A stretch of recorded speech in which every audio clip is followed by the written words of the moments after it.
हमारा जो training programme जो है ट्रेनिंग सीरीज चल रही है, इसका नाम है इंजन बनो। यानी कि यहाँ पर जो हम आपको बातें बता रहे हैं, जो भी यहाँ पर आपको इंफॉर्मेशन शेयर की जा रही है, वो इंफॉर्मेशन आपको शेयर की जा रही है ताकि आप अपने जीवन में लीडरशिप की महानता हासिल कर सके, यहाँ पे एक महान लीडर बन सके, यहाँ पे एक ऐसे शख्सियत बन सके जो बहुत सारे लीडर्स को इन्फ्लुएंस कर सकने में, जो बहुत सारे लीडर्स को एक साथ अपने साथ लेकर कैरी कर सकने में सक्षम हो। ऐसा महान लीडर की जो क्वालिटीज होती हैं उसके ऊपर हम बात कर रहे हैं और उनके वर्किंग पैटर्न के ऊपर बात कर रहे हैं कि किस तरीके से वो क्या क्या काम करते हैं। तो एक एक करके हमारे सेशंस जैसे जैसे आगे बढ़ रहे हैं, बहुत सारे टॉपिक्स हम इसके अंदर कवर करते जा रहे हैं।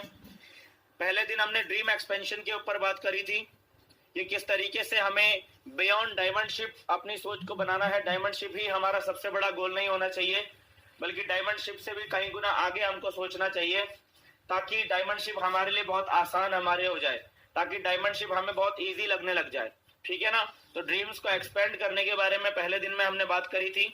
दूसरे दिन हमने बात करी थी कि जो भी हमको अपने जीवन में सपने पूरे करने हैं, जैसे भी हमको अपने भविष्य को दिशा देनी है, उसके लिए डिसिप्लिन लगने वाला है।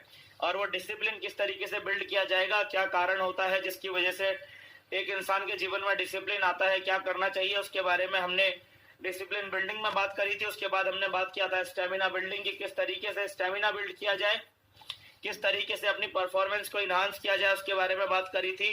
फिर अगला चैप्टर आया था रिजल्ट कंपाउंडिंग, कि रिजल्ट कैसे हासिल करने हैं, रिजल्ट हासिल करने का तरीका क्या होता है, और आपको अपनी टीम के अंदर कंपाउंडिंग किस तरीके से लगानी है, उसके कुछ फॉर्मूले के बारे में, कुछ टेक्निक्स के बारे में हमने यहाँ पर बात करी थी। उसके बाद अगला सेशन हुआ था basic awareness of social media, जो कि बहुत जरूरी है। ये जो पूरा सेशन है, ये basic awareness of social media का जो सेशन है वो डिजाइन किया गया है स्पेशली आपके साथ के लोगों के लिए, आपके टीम मेंबर्स के लिए। तो वहां पर जो भी इंफॉर्मेशन बताई गई थी उसमें वो सारी की सारी इंफॉर्मेशन आपकी टीम के लिए थी। आपने वो इंफॉर्मेशन बार बार अपनी टीम को बताते रहना है, ताकि आपकी टीम का जो टाइम है वो किल ना हो। तो अब आ रहे हैं हम डे 6 पर, और हमारे डे 6 का जो टॉपिक है वो है limit breaker. Limit breaker, limit breaker, limits होती है हमारी, बहुत सारी लिमिट्स होती हैं। बहुत सारी लिमिट्स के अंदर में जो हम बेसिकली जो इंपॉर्टेंट चीज समझने वाले हैं वो ये है कि एक इंसान भी अपने आप को, हम लोग ये मान लेते हैं कि हमारी रिजल्ट्स निकाल पाने की भी एक लिमिट है, कि हम इतना पर्टिकुलर से ज्यादा काम हम इंडिविजुअली नहीं कर सकते। यानी कि इतनी सेल्स हमको जब क्लोजिंग आती है तो हम देखते हैं कि एक लंबे समय तक हमारा जो है पर्सनल एफर्ट की अगर हम बात करते हैं तो हम अपने पर्सनल एफर्ट से एक लिमिट से ज्यादा सेल्स क्लोज नहीं कर पा रहे होते हैं। ठीक है। तो एक लिमिट से ज्यादा जो हमारा जो सेल्स क्लोज करने का जो एक पैटर्न बन जाता है कि हम 4 या 5 सेल ही क्लोज कर पाते हैं, या हम 2-4 सेल्स क्लोज कर पाते हैं, या हम 7-8-10 सेल्स क्लोज कर पाते हैं, या किसी कंपनी के अंदर जब पूरे महीने का क्लोजिंग होता है, महीने में एक बार क्लोजिंग होती है किसी कंपनी के अंदर में, तो वहां पर एक महीने के अंदर हम देखते हैं कि हम एक पर्टिकुलर टर्नओवर से ज्यादा टर्नओवर क्रिएट नहीं कर पा रहे, हम एक पर्टिकुलर मतलब इंडिविजुअल एफर्ट की बात कर रहे हैं। तो इसको, ये जो हमारी लिमिट है, इस लिमिट को हम किस तरीके से ब्रेक कर सकते हैं और कम समय में हम किस तरीके से ज्यादा रिजल्ट्स हासिल कर सकते हैं, उसके बारे में बात करेंगे। और अपनी टीम को अगर हमें उनकी पीक परफॉर्मेंस तक लेकर जाना है तो क्या हमें करना चाहिए, क्या क्या हमारे पास स्टेप्स होने चाहिए अपनी टीम को पीक परफॉर्मेंस पर ले जाने के लिए, इसके बारे में हम बात करेंगे। यानी कि कुल मिला के बात यहाँ पर ये हो रही है कि आपको किस तरीके से क्या करें कि आपकी और आपकी टीम की जो लिमिट्स हैं उसको थोड़ा सा पुश किया जा सके, कम समय के अंदर, उतने ही टाइम पीरियड के अंदर किस तरीके से क्या हम स्टेप्स लें कि जिसकी वजह से हम ज्यादा रिजल्ट्स हासिल कर पाए। काम कुछ भी अलग नहीं करना है, काम वही करते रहना है जो हम पहले से करते आ रहे हैं, लेकिन काम को थोड़ा सा और अगर हम ऑर्गेनाइज तरीके से करेंगे तो हम उसी काम को करके ज्यादा बेहतर रिजल्ट्स हासिल कर सकते हैं, और उसी तरीके से अपनी टीम को काम करवा के हम ज्यादा बेहतर रिजल्ट्स निकाल सकते हैं। यानी कि इस सेशन के अंदर बात करी जा रही है कि आज यहाँ पर जो कुछ भी आपको बताया जाएगा, इससे अगर आप जैसे इम्प्लीमेंट करेंगे तो अगली क्लोजिंग में आप देखेंगे कि आपकी टीम की जो परफॉर्मेंस है और आपकी जो परफॉर्मेंस है वो बढ़ जाएगी, अगर आप इन चीजों को इम्प्लीमेंट करेंगे तो। ठीक है, तो देखते हैं कि किस तरीके से परफॉर्मेंस बढ़ानी है, क्या करना है। हमारी लिमिट्स होती हैं, लिमिट्स ऑफ माई सेल्फ, हमारी लिमिट्स होती हैं कि हम एक पर्टिकुलर से ज़्यादा, एक पर्टिकुलर पोटेंशियल से ज़्यादा हम रिजल्ट्स हासिल नहीं कर पा रहे होते हैं। तो बेसिकली दो सबसे बड़े फैक्टर्स हैं हमारे, जिसकी वजह से हम बहुत ज़्यादा रिजल्ट्स नहीं हासिल कर पा रहे होते। वो है नंबर 1 जो फैक्टर आता है वो है टाइम। हमारे पास टाइम लिमिटेड होता है सारे लोगों के पास में, हम एक लिमिटेड टाइम पीरियड तक ही काम कर सकते हैं। यानी कि अगर हमारी कंपनी के अंदर अगर वीकली क्लोजिंग होती है तो हमारे पास 7 ही दिन है ना, और अगर हमारी कंपनी के अंदर मंथली क्लोजिंग होती है तो हमारे पास वही महीने के जो 30 दिन या 31 दिन है, हमारे पास वही टाइम है। तो टाइम हमारे पास क्योंकि लिमिटेड होता है तो हम टाइम को तो बहुत ज्यादा बढ़ा नहीं सकते हैं, ठीक है। और दूसरी बात जो हमारा फैक्टर काम कर रहा होता है वो है स्किल्स, ठीक है। हम अपनी स्किल्स को जब तक लगातार इनहांस नहीं करेंगे तब तक हम अपने रिजल्ट्स को बढ़ा नहीं पाएंगे। तो आज से पहले वाले सेशंस के अंदर हमने स्किल्स के ऊपर भी बात करी है कि भाई स्किल्स किस तरीके से बढ़ानी है, क्या क्या आपकी स्ट्रेटेजीज होनी चाहिए, अपनी स्ट्रेटेजीज में किस तरीके से चेंज लेकर आना है। आज हम बेसिकली टाइम के ऊपर बात करने वाले हैं आज के सेशन के अंदर।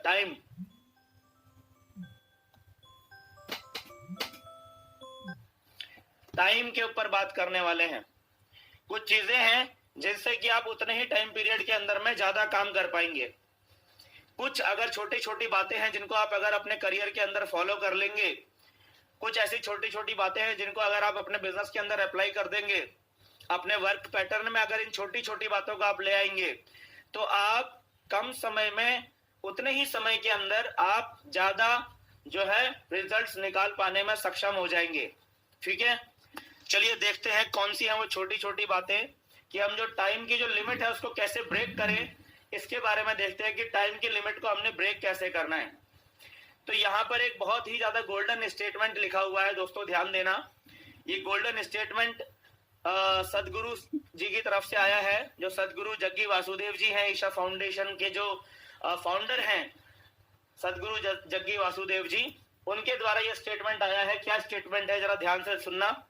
यहाँ पर लिखा हुआ है don't try to manage time, don't try to manage time. हम क्या होता है टाइम मैनेजमेंट हम कैसे भी तैसे भी करके अपने टाइम को मैनेज करने की कोशिश कर रहे होते हैं। तो यहाँ पर पहला स्टेटमेंट इन्होंने लिख दिया कि don't try to manage time, manage yourself. Don't try to manage time, manage yourself, and time will automatically flow as per your plan. सबसे पहली बात, अगर आपको टाइम मैनेजमेंट करना है तो सबसे नंबर 1 स्टेप क्या है, manage yourself. Manage yourself, manage yourself. अपने लिए कुछ ऐसे फ्रेमवर्क्स बनाइए, अपने लिए ऐसे कुछ टाइम बाउंड कुछ अपने लिए कुछ ऐसा कीजिए जिसकी वजह से आप अपने आप को, अपने कार्य को मैनेज कर सकें। अगर आपने अपने आप को, अपने कार्य को मैनेज कर लिया तो टाइम ऑटोमेटिकली आपके प्लान के अनुसार फ्लो होना शुरू हो जाता है, ठीक है। इस चीज को हम थोड़ा सा और अभी समझते हैं। इससे पहले यहाँ पर लिखा हुआ है कि देखिए बात क्या है, 100 साल पहले, अगर 100 साल पहले की बात करी जाए तो अगर भारत से अमेरिका जाना होता था तो कम से कम 60 दिन लगते थे। एक समय ऐसा था जब 60 दिन लगते थे, और आज की डेट में 16 घंटे में यहाँ से अमेरिका पहुंचा जा सकता है। एक समय था जब 60 दिन लगते थे यहाँ से अमेरिका पहुंचने में, आज 16 घंटे में पहुंचा जा सकता है। अगर हम वाया पाकिस्तान जाएं, पाकिस्तान के ऊपर से अगर उड़ के जाए तो उससे भी कम समय में पहुंच सकते हैं, 14 घंटे में पहुंच सकते हैं। लेकिन अगर वाया पाकिस्तान ना जाएं, घूम के जाएं, क्योंकि कई बार अपने पाकिस्तान अपने ऊपर से उड़ने की इजाजत नहीं देता है। Welcome to Auto Insurance Basics new video. Auto insurance is the contract between policyholder and the insurance company. The policyholder agrees to pay. Pakistan ना जाए तो तकरीबन 16 घंटे लगते हैं आज की डेट में। तो क्या फर्क आ गया, क्योंकि तब का जो इंजन था वो अलग क्वालिटी का था और अब जो लगा हुआ है वो अलग क्वालिटी है। इंजन की क्वालिटी में फर्क आ गया, इंजन की क्वालिटी में फर्क आ गया, इंजन की क्वालिटी में फर्क आ गया। अभी चाइना ने एक बना दिया है एक ऐसा विमान कि चाइना डिक्लेयर कर रहा है कि भाई बीजिंग से न्यूयॉर्क जाने में सिर्फ 2 घंटा लगेगा। क्या बोल रहा है कि बीजिंग से न्यूयॉर्क हम सिर्फ 2 घंटे में पहुंच जाएंगे। चाइना ने बना दिया, बोला 2028 तक हम इसको कॉमर्शियली उतार भी देंगे। 2 घंटे में क्या बदल गया? क्या बदल गया? इंजन सुधर गया। इंजन सुधर जाता है तो टाइम ड्यूरेशन बहुत कम हो जाता है, ये मैं कहना चाह रहा हूं। तो डायमंड शिप के बारे में भी अगर हम बात करें तो डायमंड शिप के बारे में जब हमें कुछ एक्सपीरियंस हो जाता है इस बिजनेस के अंदर में, तो हमारा एक माइंडसेट बन जाता है कि यार 5 साल 7 साल तो लगभग अप्रोक्सीमेटली लगते ही लगते हैं। हाँ लगते थे, कुछ समय पहले लगते थे, मैं मानता हूँ 5 साल 7 साल 6 साल 8 साल लग जाते हैं डायमंड शिप बनने में ज्यादातर लोगों को। लेकिन अगर इंजन ही सुधर गया, अगर इंजन की क्वालिटी एडवांस हो गई, तो वही दूरी जो 8 साल में तय हो रही थी उसी दूरी को 2 साल में भी कवर किया जा सकता है, 1.5 साल में भी कवर किया जा सकता है, 1 साल में भी कवर किया जा सकता है। और आज के डेट में मार्केट में ऐसे बहुत सारे लीडर्स आपको मिल जाएंगे जिन्होंने 1 साल में, ज्वाइनिंग के 1 साल के अंदर भी डायमंड लेवल हिट किया है।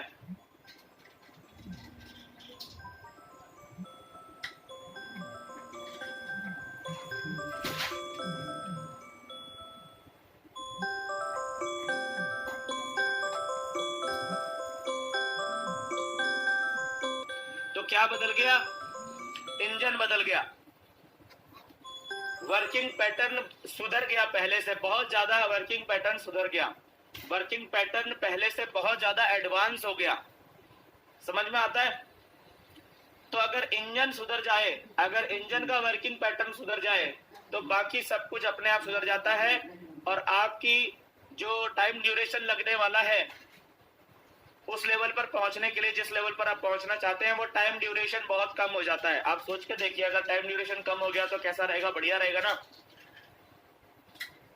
एक लॉ देखो यहाँ पर लिखा हुआ है, बहुत इंपॉर्टेंट है, पार्किंसंस लॉ। पार्किंसंस लॉ लिखा हुआ है। कितने लोग जानते हैं पार्किंसंस लॉ क्या होता है? प्लीज बताइए मुझे, प्लीज बताइएगा कितने लोगों को पता है कि पार्किंसंस लॉ क्या होता है? मतलब इसके बारे में सुना है? कितने लोगों ने पहले से इसके बारे में सुना हुआ है? प्लीज बताइए। और कितनों ने नहीं सुना हुआ है वो भी बताइए कि भाई हमने नहीं सुना। पार्किंसंस लॉ क्या कहता है? पार्किंसंस लॉ, इंपॉर्टेंट बात ध्यान देना। पार्किंसंस लॉ कहता है कि work expands to fill the time available to its completion. क्या कह रहा है? बहुत अच्छे से सुनना।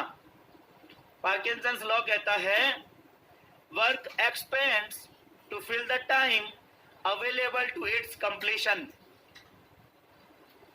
क्या मतलब है इसका? इसका मतलब यह है कि कोई भी कार्य होता है, उस कार्य को आपने जितना ज्यादा टाइम दिया हुआ है वो टाइम उसके अकॉर्डिंग, वो कार्य जो होता है, वो जो वर्क होता है, वो उसके अकॉर्डिंग ही एडजस्ट हो जाता है। यानी कि किसी काम को करने के लिए अगर आपने 2 दिन दिए हुए हैं कि मैं 2 दिन में इस काम को करूंगा, तो वो काम जो है ना आपका 2 दिन में ही पूरा होगा। ऐसा नहीं है कि आपने किसी काम को 2 दिन का समय दे दिया तो वो 1 दिन में पूरा हो जाएगा। नहीं, वो अपने आप को स्ट्रेच कर देगा, वो काम अपने आप को एक्सटेंड कर देगा और वो काम 2 दिन में पूरा हो जाएगा। अगर वो काम 1 दिन में भी पूरा होने वाला होगा ना, तब भी 2 दिन ले लेगा, क्योंकि आपने उतना टाइम दे दिया है उस काम को। आप देखिए, बच्चे जब पढ़ाई कर रहे होते हैं, बच्चे जब पढ़ाई करते हैं, स्कूल में पढ़ाई करते हैं, तो क्या होता है? सबसे ज्यादा पढ़ाई वो कब करते हैं? एग्जाम से 1 हफ्ता पहले। एग्जाम से 1 हफ्ता पहले, उस लास्ट के 1 हफ्ते के अंदर वो उतना पढ़ लेते हैं जितना उन्होंने पूरे साल में नहीं पढ़ा होता। मुश्किल है बाबा खाने के लिए, अभी काम नहीं तो मुश्किल है ना खाने के लिए। मेरा नाम लता शांताराम जगताप। क्यों पढ़ लेते हैं वो इतना ज्यादा, जितना उन्होंने पूरे एक साल में भी नहीं पढ़ा? क्योंकि उनके पास टाइम ही उतना ही बचा। सो माय डियर फ्रेंड्स, मैं कहना ये चाहता हूं कि आप जो भी काम आज की डेट में जिस भी टाइम ड्यूरेशन के अंदर कर रहे हैं, आप उस काम को उससे कम टाइम ड्यूरेशन के अंदर भी कर सकते हैं, अगर आपने तय कर लिया तो। अगर आपने अर्जेंसी क्रिएट कर ली किसी काम को तय सीमा के अंदर करने की, तो आप उस काम को उतने कम टाइम में भी कर सकते हैं। यहां पर बहुत ध्यान से देखना क्या डेफिनेशन लिखी हुई है। Work expands to fill the time available to its completion. The problem of life is, हमारे जिंदगी की सबसे बड़ी समस्या क्या है?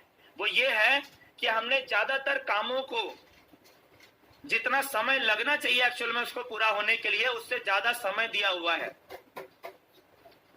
खास करके हम इंडियंस का नेचर ऐसा ही होता है, धीरे धीरे करते हैं, आराम से करते हैं, कोई दिक्कत नहीं है, हो जाएगा।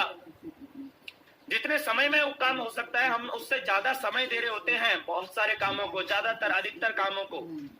इसीलिए हमें किसी जगह पर पहुंचने में ज्यादा टाइम लग रहा होता है। आप समझ रहे हैं?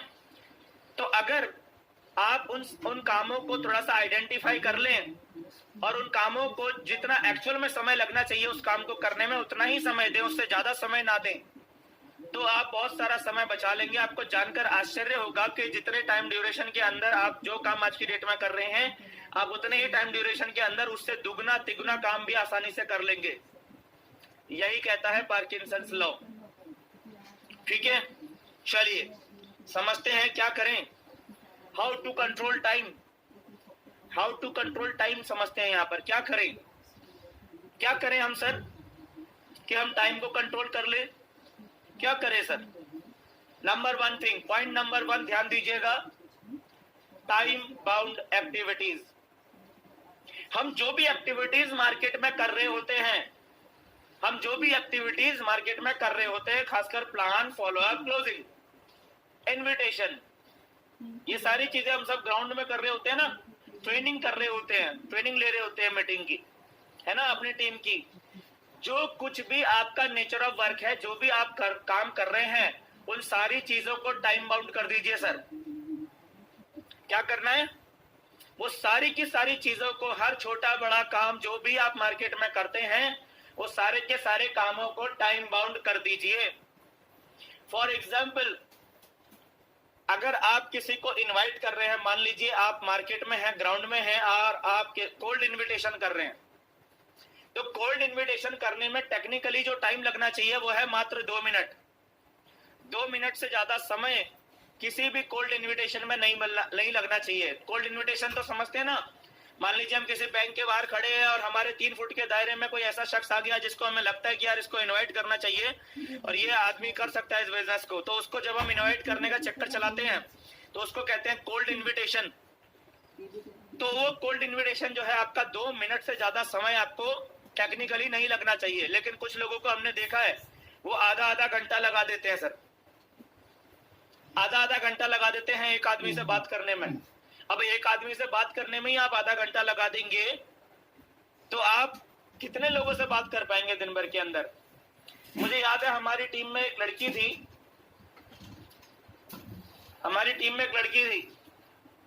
वो इतनी तेजी से लोगों को इनवाइट करती थी कि वो एक दिन में 200 लोगों को इनवाइट कर देती थी। उसने एक डायरी बनाई हुई थी, उसमें वो 200 तक की नंबरिंग लिखती थी, एक दिन में 200 तक की नंबरिंग लिखती थी वो, और फटाफट सुबह से शाम तक वो इतनी मेहनत करती थी वो लड़की। वो 200 लोगों को नमस्कार सर कर देती थी, 200 लोगों को खड़े, जितने में हमारे साथ के बाकी लोग जितनी देर में 20, 25, 30 लोगों को नमस्कार सर बोलते थे, उतनी देर में वो लड़की 200 लोगों को नमस्कार सर बोल देती थी। कारण क्या है कि उसने अपने इनविटेशन को इतना ज्यादा क्रिस्प कर लिया था, इतना ज्यादा उसने अपने इनविटेशन के ऊपर महारत हासिल कर ली थी, इतना ज्यादा उसने अपने इनविटेशन को एकदम शार्प एंड क्लियर कर दिया था कि उससे ना एक वर्ड ज्यादा बोलती थी और ना एक वर्ड कम बोलती थी। जैसे गायत्री मंत्र होता है ना, गायत्री मंत्र में आप कुछ भी जोड़ नहीं सकते, कुछ भी घटा नहीं सकते, गायत्री मंत्र जितना है उतना है। तो ऐसे उसका इनविटेशन था, एकदम फिक्स था, फिक्स शब्द एकदम फिक्स थे।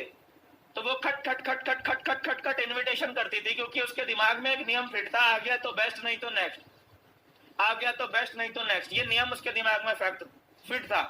तो पहला स्टेप अपने टाइम को कंट्रोल करने का जो आपने लेना है वो है टाइम बाउंड एक्टिविटीज। सिर्फ इन्विटेशन ही नहीं, जब हम प्लान प्रेजेंटेशन कर रहे हैं, 1-on-1 प्लान प्रेजेंटेशन कर रहे हैं, या अपनी टीम को हम लोग लेकर आ रहे हैं, आप समझिए अपनी टीम के अंदर जाके हम सारे लोगों को इकट्ठा करके जब प्लान प्रेजेंटेशन कर रहे हैं, ये जो आपकी प्लान मीटिंग है ये आपकी एकदम टाइम बाउंड होनी चाहिए, एकदम टाइम बाउंड, तय समय सीमा में शुरू और तय समय में खत्म। ये आपको आपकी टीम के लोगों को पहले से डिफाइन होना चाहिए। आपको पता है एलोन मस्क का नाम आपने सुना होगा। एलोन मस्क आज की डेट में दुनिया के सबसे क्रांतिकारी व्यवसायी, आज की डेट में सबसे क्रांतिकारी बिजनेसमैन है, वो पूरे दुनिया के अंदर में सबसे अमीर व्यक्ति हैं एलोन मस्क। एलोन मस्क जो है एक मीटिंग को 5 मिनट के अंदर खत्म कर देते हैं।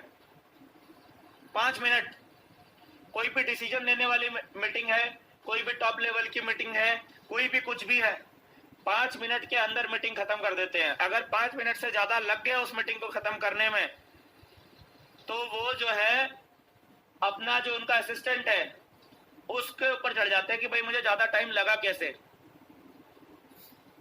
अपने जो असिस्टेंट है उनको वो जो है क्लास लगा देते हैं उनकी कि भाई मुझे 5 मिनट से ज्यादा, मुझे 6 मिनट लगा कैसे, मेरे 1 मिनट बहुत ज्यादा कीमती है। और हम लोग क्या कर रहे होते हैं, हम लोग बस एक जगह बैठ जाते हैं, आराम से आलती पालती मार के बैठ जाते हैं, बैठ जाते हैं तो बैठ ही जाते हैं। फिर एक आदमी पकड़ लिया ना हमने सुनाने के लिए, एक आदमी बैठ लिया हमने सुनाने के लिए, पकड़ लिया हमने उसको कि आजा मैं तुझे सुनाता हूं अपना प्लान, और फिर हम उसको दे प्लान सुनाते जा रहे हैं, सुनाते जा रहे हैं, सुनाते जा रहे हैं, सुनाते जा रहे हैं। आधा घंटा निकल गया, वो सुनता ही जा रहा है, सुनता ही जा रहा है। 1 घंटा निकल गया, वो सुनता ही जा रहा है, सुनता ही जा रहा है। 2 घंटे निकल गए, 2-2 घंटा खींच देते हैं हम प्लान प्रेजेंटेशन दिखाने में, जबकि 1-to-1 प्लान प्रेजेंटेशन में आपको 20 मिनट से ज्यादा नहीं लगने चाहिए, और हम 2 घंटा लगा देते हैं। अब आप देखिए 2 तरीके के नेटवर्कर्स हैं मार्केट के अंदर में। एक वो हैं जो 1-to-1 प्लान प्रेजेंटेशन को 20 मिनट में खत्म कर देते हैं, क्योंकि उनको ठक ठक ठक ठक स्टेप बाय स्टेप याद है, एक एक डायलॉग याद है, उनको 20 मिनट में खत्म कर देते हैं उसको। और एक प्लान प्रेजेंटेशन देने वाला वो भी है जो एक व्यक्ति को प्लान देने में 2 घंटा लगा देता है। तो हो क्या रहा है कि जितनी देर में वो जो 2 घंटे वाले व्यक्ति ने है उसने एक आदमी को प्लान दिखाया, उतनी देर में ये जो 20 मिनट वाला आदमी है ये कम से कम 5 लोगों को प्लान दिखा देगा। अगर बीच में 2-4 मिनट एडजस्ट भी कर लें तो कम से कम 5 लोगों को ये फिर भी प्लान दिखा देगा 2 घंटे के अंदर में। तो अगर 2 घंटे में आप एक आदमी को प्लान दिखाएंगे तो देयर आर चांसेस कि हो सकता है ज्वाइनिंग आ भी जाए, हो सकता है ज्वाइनिंग ना भी आए।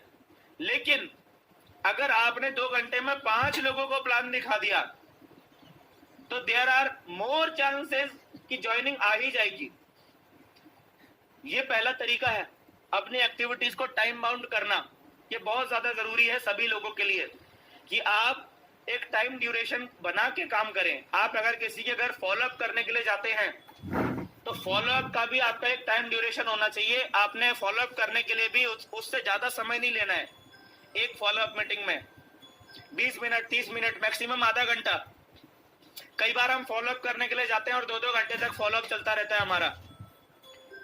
भाई बातें तो वही बतानी है ना, कुछ नया थोड़ी आप किसी को बताने के लिए जा रहे हैं। सामने वाले के लिए नया है, आपके लिए नया थोड़ी है। आपने तो वही करना है जो आप हमेशा से करते आए हैं। तो उसे फास्ट स्पीड से करने की, एक टाइम ड्यूरेशन के अंदर करने की आपने हैबिट जानबूझ के अपने अंदर डेवलप करनी है।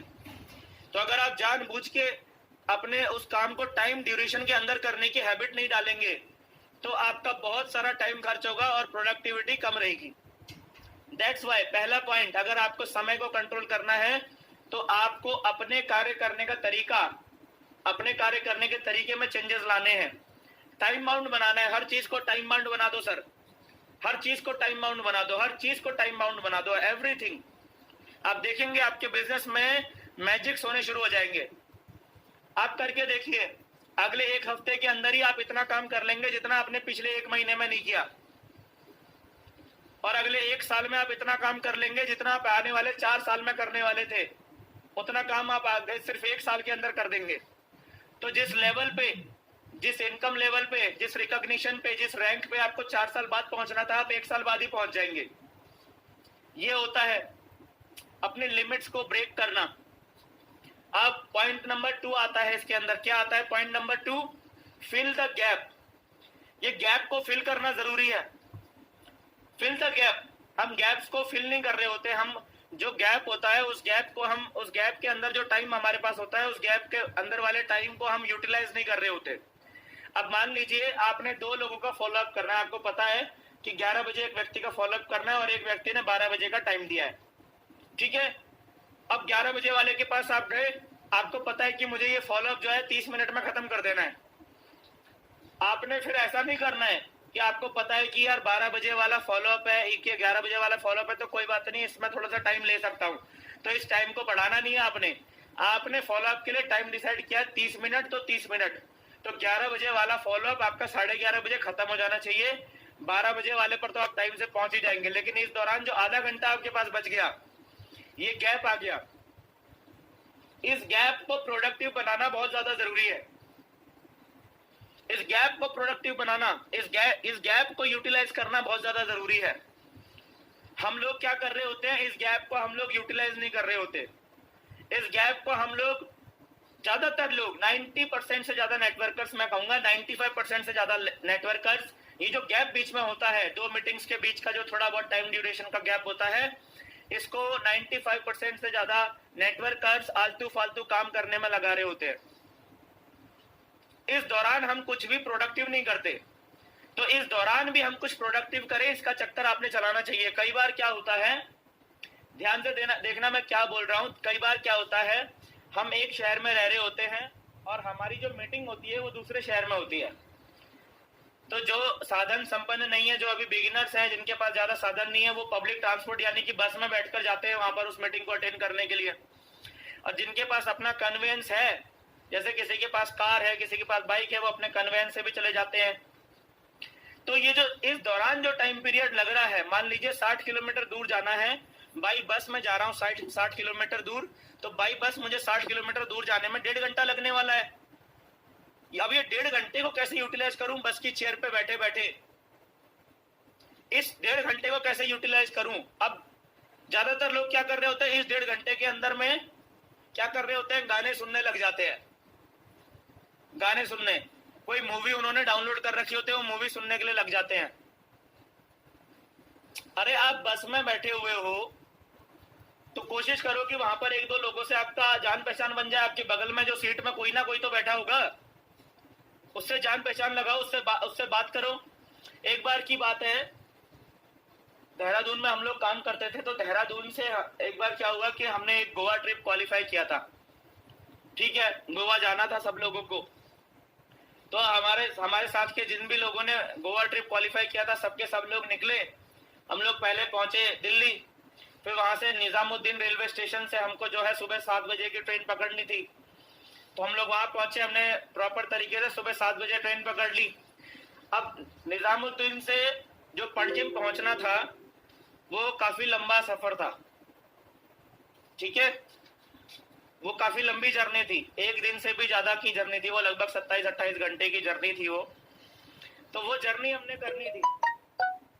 हमारे साथ में एक लीडर थे, हम लोग तो कुछ नहीं कर रहे थे, हम लोग तो खाली टाइम स्पेंड कर रहे थे, आपस में गप्पे लड़ा रहे थे, आपस में सारी चीजें कर रहे थे। लेकिन हमारे बीच में एक लीडर बैठे हुए थे, उन्होंने क्या किया, उन्होंने बॉगी में जो बाकी लोग थे उनसे बात करना शुरू किया। और जब तक हम लोग वहां पहुंचे, उन्होंने 2 ज्वाइनिंग्स निकाल ली थी और बहुत सारे कॉन्टेक्ट्स ले लिए थे कि आपसे बात करेंगे सर।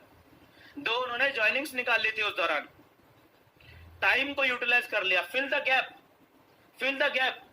सतर्क हो जाइए, अपनी आंखें खोल लीजिए, बहुत सारे गैप्स मिलेंगे आपको आपके काम के अंदर। इस गैप को आपने बर्बाद नहीं जाने देना है, इस गैप को आपने पूरी तरीके से यूटिलाइज करना है। इसीलिए मैं जब अपनी ट्रेनिंग्स लेता हूं तो मैं बार बार बोलता हूं कि भाई इनविटेशन करने के लिए, कोल्ड इनविटेशन करने के लिए अलग से टाइम निकाल के जाने की जरूरत क्या है। कोल्ड इनविटेशन तो यार चलते चलते हो जाता है, इसके लिए अलग से टाइम निकाल के 2 घंटा 3 घंटा 4 घंटा आदमी लगा हुआ है, इनविटेशन करने के लिए निकल गया मार्केट में कि चलो कोल्ड में जाते हैं, लोगों से बात करते हैं, जरूरत क्या है अलग से जाने की। हमारे वर्किंग पैटर्न्स के अंदर में दो प्लान के बीच में दो जगह प्लान करने जाना है, उसके बीच में टाइम होता है, ज्यादातर होगा। जब आपने 2 अपॉइंटमेंट्स ली हुई है तो 2 अपॉइंटमेंट के बीच में आपको ज्यादातर केसेस में कुछ ना कुछ टाइम मिलेगा, उसको यूटिलाइज कीजिए, अलग से निकालने की जरूरत क्या है आपका। जो इसीलिए हम बताते हैं कि जो हमने अभी परसों वाले सेशन में बताया था, पीएफसी के बारे में बताया था कि आपका जो वर्किंग टाइम है, जो आपका वर्किंग टाइम है वो पूरी की पूरी तरीके से या तो प्लान करने में या फॉलोअप करने में या क्लोजिंग करने में निकलना चाहिए। ये बहुत जरूरी है। और बीच के जो गैप्स है उसमें आपने बाकी काम करने हैं। ये जो गैप्स है इनको फिल करना है। समझ में आ गया? ये बहुत इंपॉर्टेंट है, फिल द गैप। नंबर 3, ये बहुत इंपॉर्टेंट पॉइंट है, hour of power. Hour of power, hour of power क्या कहता है, वैसे बहुत ध्यान से समझना। देखिए क्लोजिंग्स बहुत इंपॉर्टेंट है। क्लोजिंग्स क्या है? बहुत इंपॉर्टेंट है। क्लोजिंग्स होंगी, ज्यादा क्लोजिंग्स होंगी तो ज्यादा बड़ा चेक आएगा, ज्यादा तेजी से टीम बनेगी। ज्यादा क्लोजिंग्स होंगी तो ज्यादा तेजी से टीम बनेगी, ज्यादा बड़ा चेक आएगा, जल्दी रैंक क्वालिफाई होगा। जितनी जल्दी टीम बनेगी, जितने ज्यादा हमारे नेटवर्क में लोग आएंगे, उतना ही ज्यादा हमारा जो है रैंक क्वालिफाई होगा। लेकिन क्लोजिंग करने की अगर हम बात करते हैं तो क्लोजिंग हम लोग कर कैसे रहे होते हैं? सबसे ज्यादा क्लोजिंग हम कब करते हैं? अब जिस कंपनी के अंदर में वीकली क्लोजिंग है, जैसे सेफ शॉप कंपनी में हर मंगलवार की क्लोजिंग है, हर मंगलवार की क्लोजिंग है। आप देखिए सेफ शॉप के जितने भी लीडर्स हैं, 99% लीडर्स हैं, उनके अंदर चाबी फिट होती है मंडे को फिट होती है।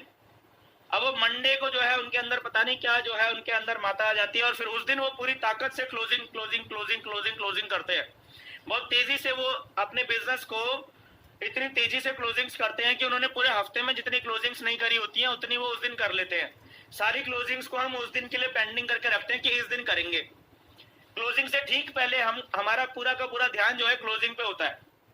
अब कंपनीज के अंदर क्या है कि अगर वीकली क्लोजिंग है तो आप महीने में 4 ही क्लोजिंग कर सकते हैं। कंपनी ने वीकली क्लोजिंग का सिस्टम बना रखा है तो आप महीने में 4 बार क्लोजिंग कर पाएंगे, साल में 52 बार क्लोजिंग कर पाएंगे। और जिस कंपनी में मंथली क्लोजिंग वाला सिस्टम चलता है, जिन कंपनीज के अंदर में, वहां हम साल में 12 बार ही क्लोजिंग कर सकते हैं कंपनी के द्वारा। कंपनी के पैटर्न को देखें। लेकिन आपको अगर ज्यादा रिजल्ट चाहिए तो आपको ज्यादा समय देना पड़ेगा क्लोजिंग्स के लिए, ज्यादा समय देना पड़ेगा क्लोजिंग्स के लिए। तो इसमें पॉइंट नंबर 1 आता है, सभी लोग ध्यान दीजिए, आवर ऑफ पावर। हर दिन के अंदर आपने 1 घंटा डिसाइड करना है। हर दिन के अंदर में आपने एक टाइम ड्यूरेशन फिक्स कर लेना है कि इस दौरान जितने भी पेंडिंग क्लोजिंग्स होंगी मैं सिर्फ और सिर्फ वही करूंगा। आवर ऑफ पावर कहते हैं इसको। आपने अपना माइंडसेट, अपने कार्य करने का तरीका इस तरीके से एडजस्ट करना है कि उस 1 घंटे के अंदर में, वो आवर ऑफ पावर है, उस 1 घंटे के अंदर में आपने सिर्फ और सिर्फ क्लोजिंग्स, जितनी भी पेंडिंग क्लोजिंग है, जितने भी पेंडिंग है क्लोजिंग, उन सारी क्लोजिंग्स के ऊपर आपने ध्यान देना है। आपने हर रोज क्लोजिंग करनी है सर, हर रोज क्लोजिंग करनी है। चाहे आपकी कंपनी में मंथली क्लोजिंग है, चाहे आपकी कंपनी के अंदर वीकली क्लोजिंग्स हैं, आपने हर रोज क्लोजिंग्स करनी है सर, हर रोज, एवरी डे। ये आवर ऑफ पावर के द्वारा ही हो सकता है। अगर आपने क्लोजिंग करने के लिए अपना टाइम ड्यूरेशन फिक्स नहीं किया कि मैं इस टाइम ड्यूरेशन के अंदर जितने भी क्लोजिंग वाले केसेस हैं, जो भी आने वाली क्लोजिंग्स हैं, अगर आपने डिसाइड नहीं किया कि आने वाली सारी क्लोजिंग्स को मैं इस 1 घंटे के अंदर निपटाऊंगा, तो क्या होता है, कई बार हम सोच रहे होते हैं कि यार क्लोजिंग जो है वो हम वीकेंड में जो है, जैसे सप्ताहांत होगा तभी हम निपटाएंगे। तो उस 1 सप्ताह के अंदर में आपका जो प्रोस्पेक्ट है उसका माइंड कभी बदल भी सकता है, वो आपको टाल भी सकता है। हो सकता है कि जिस दिन आप क्लोजिंग के लिए जाए कि भैया आप मंगलवार आ गया, चलो जल्दी से क्लोजिंग करते हैं, उस दिन वो आदमी अवेलेबल ही ना मिले, आपको मिले ही ना, कहाँ गया। तो आपने जो है वेट नहीं करना है वीकेंड का कि जब एकदम से वीक आएगा, वीक का एंड आएगा, मंगलवार का दिन आएगा तो उस दिन जो है मैं क्लोजिंग करूंगा। नहीं, ऐसा नहीं है। पर डे क्लोजिंग करनी है सर, पर डे क्लोजिंग करनी है, पर डे क्लोजिंग करनी है। उसके लिए आप लोगों को आवर ऑफ पावर डिसाइड करना पड़ेगा। हर इंसान को 1 घंटा दिन के अंदर, चाहे आप इसको 2 घंटा भी कर लो, ठीक है, लेकिन आपको वो आवर ऑफ पावर डिसाइड करना पड़ेगा कि इस दौरान मैं कोई भी अदर एक्टिविटी नहीं करूंगा सर, इस दौरान मैं सिर्फ क्लोजिंग करूंगा। अगर आपकी टीम बहुत ज्यादा बड़ी है तो आप 2 घंटा भी कर सकते हैं, आपके पास ज्यादा क्लोजिंग्स होती हैं, ज्यादा आपने क्लोजिंग्स के लिए भागना होता है तो आप 2 घंटा कर सकते हैं। इसका एक एडवांटेज आपको ये भी मिलेगा कि आपको जो है, जो वीकेंड होता है उसमें आपका जो है वो नहीं होगा, जो कहते हैं ना कि भाई हपड़ तपड़ मची हुई है, जल्दबाजी मची हुई है कि करो करो करो, जल्दबाजी, जल्दी से क्लोज करो। ऐसी आपको वीकेंड में या मंथ एंड में आपको ऐसी हपड़ तपड़ नहीं मचेगी। ये बहुत जरूरी है। जब आप, क्योंकि आपका जब वीकेंड आएगा, जब मंगलवार आएगा आपका, तो बाकी लोग जो हैं वो भाग रहे होंगे और आप रिलैक्स बैठे होंगे, क्योंकि आपने उस हफ्ते भर का काम जो है आप ऑलरेडी करके बैठे हो। आप उस दिन को यूटिलाइज करके और अपने आप को मैक्सिमाइज कर सकते हो। कहने का मतलब ये है कि आपने आवर ऑफ पावर डिसाइड करना है हर व्यक्ति ने। अगर आपको ज्यादा क्लोजिंग्स करनी है तो ज्यादा क्लोजिंग्स तभी होंगी जब आप क्लोजिंग्स को ज्यादा सीरियसली लोगे, ज्यादा क्लोजिंग्स तभी होंगी जब आप क्लोजिंग्स को ज्यादा टाइम दोगे, उसको अपने वर्किंग पैटर्न के अंदर ज्यादा स्पेस दोगे। हम लोग उसको ज्यादा स्पेस नहीं दे रहे होते, हम लोग उनको वीकेंड के लिए या मंथ एंड के लिए टाल रहे होते हैं कि चलो फिलहाल पहले प्लान कर लेते हैं ज्यादा से ज्यादा, फिर सबको फॉलो अप करते रहेंगे, फिर सबको क्लोज करते रहेंगे, पहले प्लान तो दें। हम ऐसे चल रहे होते हैं, प्लान तो देना ही देना है, लेकिन हमने क्लोजिंग के लिए hour of power per day decide करना है। मैं आपको गारंटी देता हूं हर इंसान को, आप इसे करके देखिए, आपके करियर के अंदर एक बहुत बड़ा बूस्ट लग जाएगा। आपके टीम के अंदर एक अलग ही एनर्जी फ्लो होने लग जाएगी, आपके अंदर एक अलग एनर्जी फ्लो होने लग जाएगी। क्योंकि जब आप हर रोज क्लोजिंग कर रहे होंगे, कंपनी ने वीकली क्लोजिंग का बनाया हुआ है, कोई बात नहीं, वो कंपनी का सिस्टम है। आपका सिस्टम डेली क्लोजिंग का होना चाहिए, हर इंसान का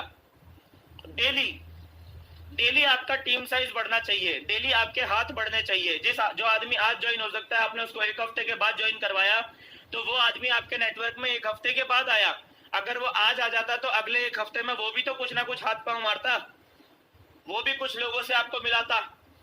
लेकिन आपने उसको 1 हफ्ते बाद के लिए रोका हुआ है कि चलो ठीक है, जब क्लोजिंग आएगी तब करेंगे। कुछ लोग क्या करते हैं, जहां पर मंथली क्लोजिंग होती है वहां पर क्या करते हैं, कुछ लोग देखते हैं कि भाई अभी हमारा जो है टारगेट क्वालिफाई नहीं हो पा रहा है, तो वो लोग क्या करते हैं, अपनी क्लोजिंग्स को, टारगेट शुरू होने वाला है अभी 4-5 दिन के बाद, टारगेट शुरू होने वाला है 6 दिन के बाद, कोई नया कंपनी की तरफ से टारगेट शुरू होने वाला है, उनको पहले से पता चल जाता है कि भाई 6 दिन के बाद में एक नया टारगेट शुरू होने वाला है। तो वो जितनी भी क्लोजिंग्स होती हैं उसको वो 6 दिन तक के लिए होल्ड कर लेते हैं कि भैया ये क्लोजिंग जो है ना, ये जब टारगेट शुरू हो जाएगा तब करेंगे हम, ताकि हमें टारगेट क्वालिफाई करने में आसानी हो जाए। ऐसा कभी मत कीजिए, आज के काम को आज खत्म कर दीजिए। अगर आप में दम है तो आप जो है उस टारगेट को वैसे भी क्वालिफाई कर लेंगे। अगर आप सिस्टमैटिक तरीके से बिजनेस को बिल्ड कर रहे हैं तो आपको कभी भी, अगर आपके पास पेमेंट आ चुका है तो उसे होल्ड नहीं करना चाहिए। कुछ लोग जानबूझ के होल्ड कर रहे होते हैं, तो वो होल्ड आपको नहीं करना चाहिए।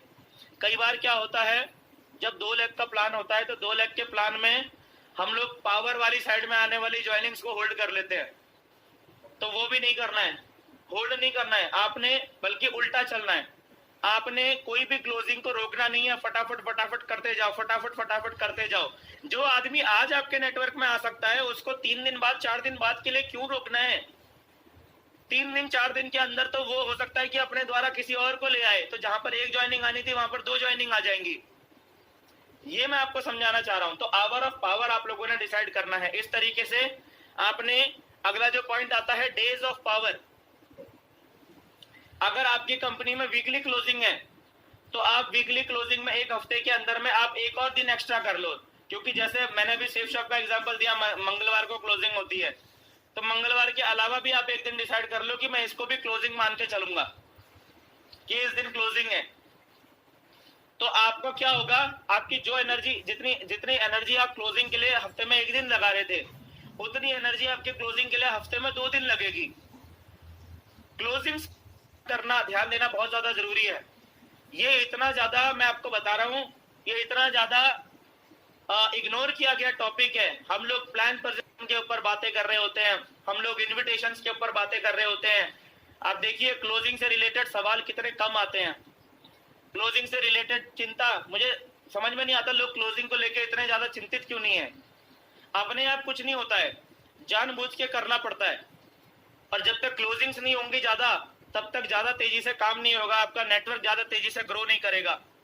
डेज ऑफ पावर आपको डिसाइड करना जरूरी है। अब जिन कंपनीज में मंथली क्लोजिंग हो रही है, जैसे वेस्टीज है, ओके लाइफ केयर है, एफएलपी है, यहाँ पर मंथली क्लोजिंग है इन कंपनीज के अंदर में, मंथली क्लोजिंग। तो मंथली क्लोजिंग में क्या होता है, आदमी लास्ट के 3-4 दिन में अपनी पूरी ताकत लगाता है। लास्ट के 3-4 दिन में क्लोजिंग क्लोजिंग क्लोजिंग क्लोजिंग चल रहा होता है, उस दौरान वो प्लान ही नहीं कर रहे होते। ठीक है, तो आप लोगों ने क्या करना है कि जिस कंपनी के अंदर मंथली क्लोजिंग है, वहां पर आपने हर हफ्ता क्लोजिंग का आपने टारगेट लेना है कि भाई कंपनी ने तो बोला कि यहाँ पर मंथली क्लोजिंग है, लेकिन आपने वीकली क्लोजिंग करनी है। वीक में एक दिन आपका ऐसा होना चाहिए, हर वीक में एक दिन आपका ऐसा होना चाहिए, या वीक में अगर 2 दिन भी होंगे तो चलेगा, यानी कि हर 3 से 4 दिन के गैप में एक दिन आपका ऐसा होना चाहिए जो आप पूरा का पूरा दिन आप क्लोजिंग पे लगाएंगे। अगर आपकी टीम बड़ी है तो, अगर अभी अभी आपने काम शुरू किया है तो हफ्ते में एक दिन, हफ्ते में बाकी दिन आप प्लान प्रेजेंटेशन कर रहे हैं, फॉलोअप कर रहे हैं, क्लोजिंग्स करने की भी कोशिश कर रहे हैं। ठीक है, लेकिन जो हफ्ते का एक दिन ऐसा होगा कि उस दिन आपने जो है क्लोजिंग ही करनी है। उस दिन आपने ये कसम खा के निकलना है कि बिना क्लोजिंग के नहीं लौटूंगा मैं। हमारे टीम के अंदर बहुत सारे ऐसे लोग होते हैं, शुरुआती स्तर के अंदर अगर मैं बात करूं तो बहुत सारे ऐसे टीम मेंबर्स होते हैं, किसी हफ्ते उनका चेक बनता है, किसी हफ्ते उनका चेक नहीं बनता है, किसी हफ्ते उनका चेक बन रहा है, किसी हफ्ते उनका चेक नहीं बन रहा है। कारण क्या है? कारण ये है कि जो हमने क्लोजिंग को प्रॉपर सीरियसली नहीं लिया हुआ। क्लोजिंग के ऊपर जितना हमको सफिशिएंट एफर्ट डालना चाहिए, उतना हम सफिशिएंट एफर्ट नहीं डाल रहे क्लोजिंग के ऊपर। कंपनी ने अपने हिसाब से प्लान बना रखा है, लेकिन आपकी जिंदगी का प्लान तो आपने बनाना है ना। आपकी जिंदगी को आपने प्लान बनाना है। जब आपके पास महीने में 30 दिन हैं तो जरूरी नहीं है, तो क्या जरूरत है कि आप महीने के लास्ट के 3-4 दिन के अंदर ही आप क्लोजिंग कर रहे हैं? क्या जरूरत है? आप हफ्ते में एक दिन डिसाइड कर लो कि मैं इस दिन क्लोजिंग करूंगा और इस दिन मैं क्लोजिंग ही करूंगा। मेरी इस पूरे हफ्ते के अंदर की जो भी मैंने काम किया होगा, जितने भी लोगों से मिला होगा, जितना भी फॉलोअप किया होगा, मैंने आज के दिन में क्लोजिंग ही करनी है। तो हर हफ्ते जब आप क्लोजिंग करोगे तो आपकी टीम में आप देखोगे कि जो लोग बाकी काम एक महीने में कर रहे हैं, आप उतना काम धीरे धीरे धीरे धीरे कुछ ही समय में आपकी हैबिट ऐसी डेवलप होगी कि जितना काम बाकी लोग एक महीने में कर रहे हैं, आप उतना काम एक हफ्ते में कर लेंगे। टाइम को कंट्रोल करने के ये 4 बेसिक फंडे हैं। जितने भी लोग हैं जो आप देखते हो कि यार ये तो बड़ा हाई परफॉर्मर है, ये तो बहुत ही ज्यादा हाई परफॉर्मर कर रहा है, परफॉर्मेंस दे रहा है, यार ये पता नहीं इतने ज्यादा लोगों को ये प्लान कैसे कर लेता है, यार ये इतने ज्यादा लोगों को एक साथ अंदर करने का चक्कर कैसे चला लेता है। ये है फॉर्मूले, ये है उनके राज। उन लोगों के राज है ये कि वो लोग, पॉइंट नंबर 1, उनकी सारी एक्टिविटीज टाइम बाउंड होती हैं। पॉइंट नंबर 2, वो जो गैप है उस गैप को वेस्ट नहीं करते, बिल्कुल भी वेस्ट नहीं करते। अगर आप अपने गैप्स को अगर वेस्ट कर रहे हैं तो फिर आप अपना बहुत सारा कीमती समय बर्बाद कर रहे हैं। तो गैप्स को वेस्ट नहीं करते, बिल्कुल भी नहीं। ठीक है, वो डेली क्लोजिंग करते हैं, उनको हर रोज उनका डिसाइडेड होता है कि मैंने आज इतनी क्लोजिंग मैंने करनी ही करनी है। तो हर रोज आज इतनी क्लोजिंग मैंने करनी है, तो उसके लिए क्या करना पड़ता है? आवर ऑफ पावर डिसाइड करना पड़ता है कि इस 1 घंटे के अंदर ये वो टाइम ड्यूरेशन है कि मेरी जितनी भी क्लोजिंग्स होंगी मैं इस दौरान करूंगा ही करूंगा। ठीक है, और डेज ऑफ पावर वो डिसाइड करते हैं कि भाई डेज ऑफ पावर कौन से हैं अपने। इस काम को करिए, आप देखेंगे आपके रिजल्ट्स बहुत तेजी से आपके रिजल्ट्स जो हैं बढ़ जाएंगे, काफी ज्यादा आपके रिजल्ट्स बढ़ जाएंगे। ठीक है, हाउ टू कंट्रोल टाइम, ये है फंडे। आगे चलते हैं इसके अंदर में। अब क्या करना है? अभी आपने अपनी लिमिट्स को स्ट्रेच करने के लिए आपने कुछ एफर्ट्स पुट किए। अपनी लिमिट्स को स्ट्रेच करने के लिए आपने कुछ फंडे अपने वर्किंग पैटर्न के अंदर हिट किए। इन फंडों से क्या होगा? आपका जो है बढ़ जाएगा। अब कुछ चीजें मैं आपको बताने वाला हूं, कुछ ऐसी छोटी मगर मोटी बातें आपको बताने वाला हूं जिससे कि आपको मदद मिलेगी अपनी टीम की लिमिट्स ब्रेक करने में। आपकी टीम को कैसे आप हाई परफॉर्मिंग टीम बनाएं, इसके मैं कुछ छोटे छोटे फंडे आपको बताने वाला हूं। Number 1, make it mission. बहुत ध्यान से समझना, क्या है point number 1, make it mission. आप अपने काम को काम मत बनाइए, आप अपने काम को एक मिशन बना दीजिए सर। जब कोई इंसान काम करने के लिए बाहर निकलता है तो वो एक पर्टिकुलर टाइम ड्यूरेशन के लिए ही काम करता है कि भैया अगर मैं जॉब करने के लिए निकल रहा हूं तो मैं 8 घंटा डेली काम करूंगा, बस शाम के जैसे 5 बजेंगे काम बंद, लैपटॉप बंद, सीधा चलो घर। तो वो काम कर रहा है। लेकिन जो आदमी मिशन में है, जो एक पर्टिकुलर कॉमन गोल के लिए जो लोग काम कर रहे हैं, मिशन का मतलब क्या होता है? मिशन का मतलब ये होता है कि जब एक ग्रुप ऑफ पीपल एक कॉमन गोल के लिए काम कर रहे हो तो उसे मिशन कह दिया जाता है। जैसे आजादी का जो मिशन था, उसमें बहुत सारे हजारों लाखों लोग, एक कॉमन गोल था, आजादी आजादी आजादी आजादी आजादी। अपने काम को कुछ इस तरीके से लोगों को डिस्क्राइब कीजिए, अपने टीम के सामने अपने वर्क की ऐसी एक पिक्चर क्रिएट कीजिए कि आपका काम फिर काम ना लगे, वो काम एक मिशन बन जाए। अपने काम को मिशन बना लो सर, ठीक है? एक कॉमन ऑर्गेनाइजेशनल गोल के लिए हम लोग काम कर रहे हैं, वो क्या है? आर्थिक आजादी। हम सारे लोगों का एक कॉमन गोल क्या है? आर्थिक आजादी, समय की आजादी। मिशन बना दो अपने काम को।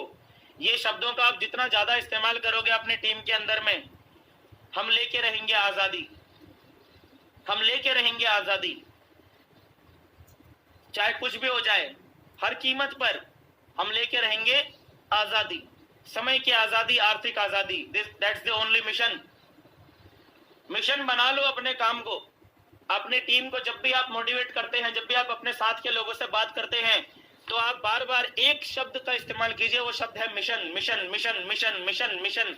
मिशन की चाबी इतनी भरो कि उनको ऐसा लगे ही नहीं कि वो काम करते हैं।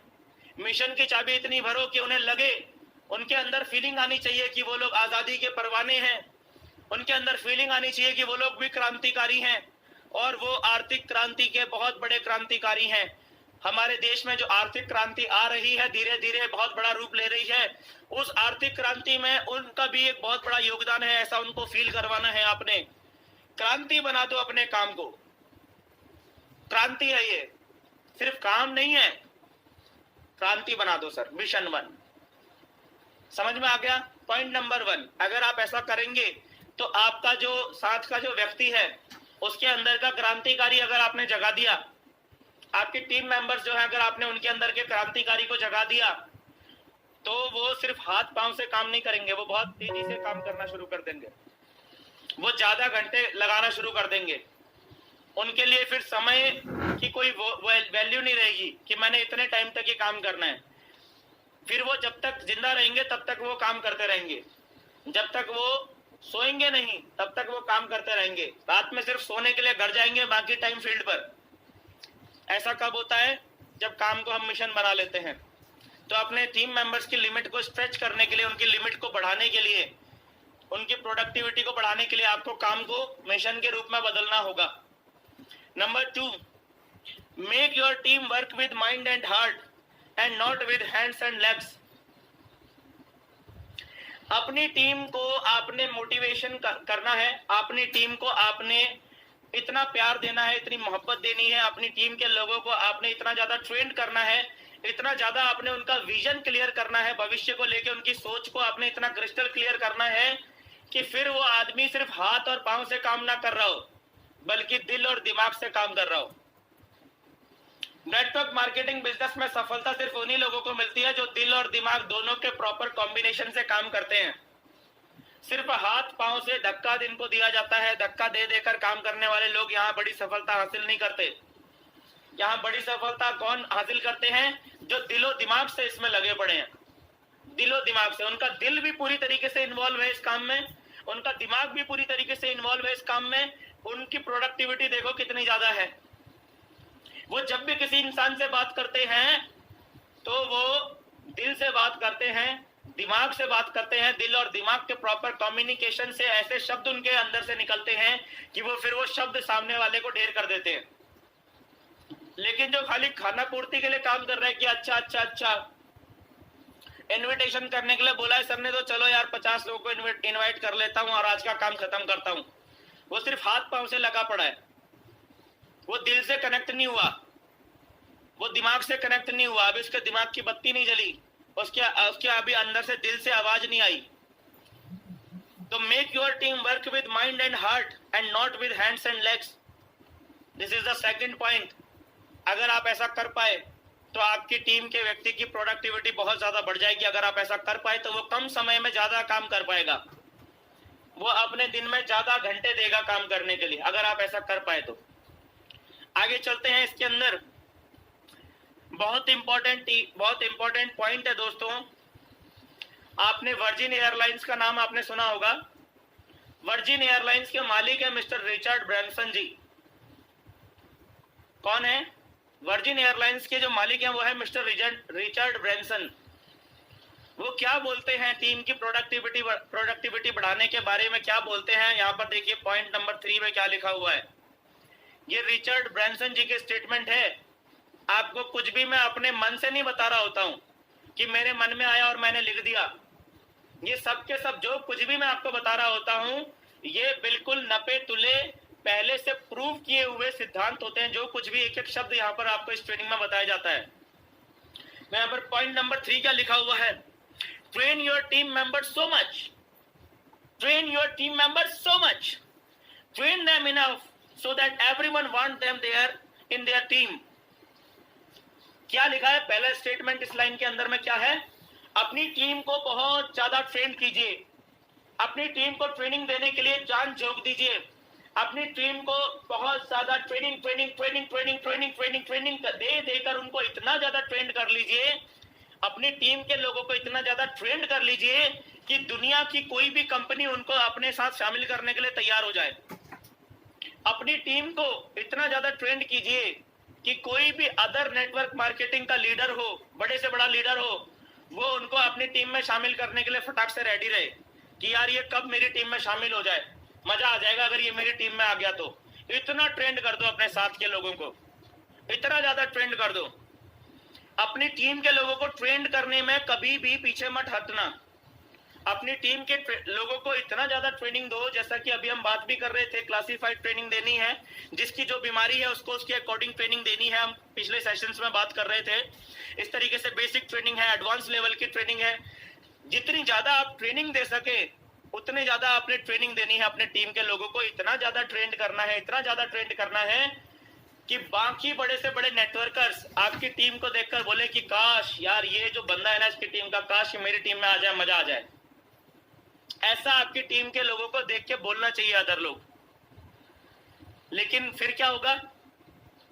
फिर क्या हमारी टीम का आदमी हमें छोड़कर नहीं चला जाएगा? अगर हमने उसे इतना ज्यादा ट्रेंड कर दिया तो फिर वो हमारे साथ क्यों टिकेगा? इतना ज्यादा ट्रेंड कर दिया हमने उसको, तो हो सकता है वो किसी दूसरी कंपनी के अंदर टॉप लेवल का लीडर बन जाए, हमारा साथ छोड़ के चला जाए। फिर यहाँ पर एक सेकंड स्टेटमेंट है रिचर्ड ब्रैंसन जी की, उसे देखना क्या है। पहले तो आप उन्हें ट्रेंड कर दीजिए, इतना ज्यादा ट्रेंड करिए, इतना ज्यादा ट्रेंड करिए कि उनके ट्रेनिंग में कोई कमी नहीं रहनी चाहिए। उनको टॉप क्लास की ट्रेनिंग दीजिए, पॉइंट नंबर 1। और वो आपको छोड़ के नहीं जाएंगे। उसके लिए क्या करना है?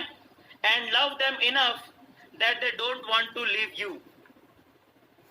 और फिर उन्हें इतना प्यार कीजिए, उन्हें इतनी मोहब्बत दीजिए, उनकी इतना ज्यादा केयर कीजिए, उनकी इतने ज्यादा रेस्पेक्ट कीजिए कि उनका मन ही ना करे आपको छोड़ के जाने के लिए। ये दो पॉइंट है।